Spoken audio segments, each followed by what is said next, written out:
Hi guys, I'm Francis and for today I will discuss one of the famous architect on his time, architect Gabriel Papa Formoso. As a third generation architect, his life and work.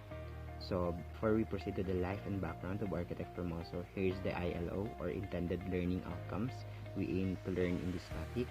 First is to familiarize one of the famous architect and third generation architects, to discover how the design philosophy, architectural style and elements and influence the proposed design, and last is to learn the works and views as part of the third generation architects. Here's the content of this presentation and these four topics I will discuss, and I hope you will learn something from me after my discussion, while these four topics will be discussed by the other presenter. First, let's proceed to the background of architect Gabriel Papa Formoso. He was born on April 9, 1915 in Makati, Manila, Philippines, the son of Gregorio and Alvara Papa Formoso. He became a registered architect in 1939. He worked for Andres Luna de San Pedro and later for Pablo Antonio. Gabriel formed a partnership with Luis Araneta, then established his own office. So he is a Philippine architect. He designed about 80 buildings and more than 150 residences. For his educational background, he attended elementary in Ilagan, Isabela, finished high school at Ateneo de Manila, and then he enrolled at University of Santo Tomas for School of Architecture. Next is his career. Formoso became a registered architect in 1939. He worked for Andres Luna de San Pedro and later for Pablo Antonio. Gabriel formed a partnership with Luis Araneta, then established his own office from 1952 to 1988. Made 11 tours. So I think he traveled a lot to collect data so he can apply it to his design. Diba, if you want to make improvements with your designs, you need to experience different and put another flavors. For his achievements, after he graduated at University of Santo Tomas, he established his own firm by the 1950s. He designed about 80 buildings and more than 150 residences. Example of his major works is the Bank of the America, Doña Narcisa de Leon Building on Paseo, and the Peninsula Manila Hotel on Ayala. So guys, that's it for my part, and for the next topic, it will focus to the design and views of architect Gabriel Papa Formoso, which will discuss by Charles. Thank you, Mr. Era. Now we're heading to his design strategies. Architect Gabriel Formoso's design are highly acknowledged to be among the finest architecture created over 40 years of his professionalism. Formoso's design trademark is focused more on volumetric manipulations, more functional and simplistic masculine-looking adobe walls, bold-line fascia, and mostly in modernness.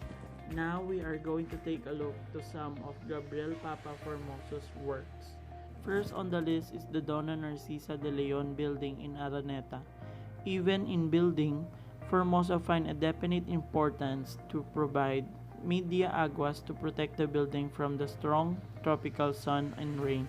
When we say media aguas or agua, it is a canopy over a window or what we know as brise soleil. In Donna Narcisa building on Paseo de Rojas, the strong horizontal lines of media aguas help to create a balance against the vertical massing of the adobe walls.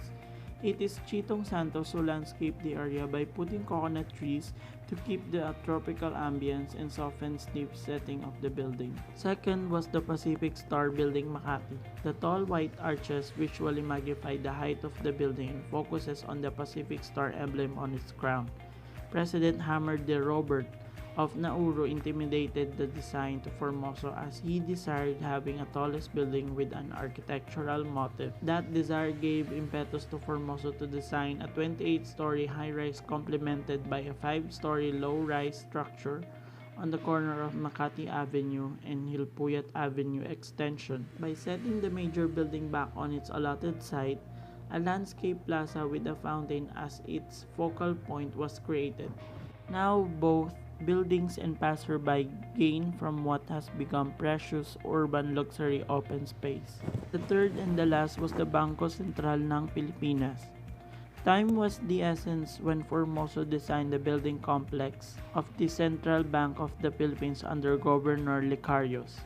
The old Central Bank building in Intramuros was damaged by a strong earthquake and the huge banking complex needed a new building immediately. So Formoso had to design a very straightforward functioning building in the shortest time possible. Now we're done in his notable works, let's move on how Formoso views planning and designing. In a statement on his philosophy of design, Formoso emphasizes 3 points. First, architecture is a fine art committed to creating beauty. Second, the social nature of architecture places a unique responsibility on the architect. Example, building becomes part of the environment and functions in a dynamic interaction with it. And third, architecture must strive for simplicity. Next, Formoso was a member of United Architects of the Philippines and Valley Golf Club. He was the founding chairman of the Kanlungan Architectural Foundation of the Philippines. And that concludes our lesson for today. I hope you enjoy our presentation. Thank you and God bless.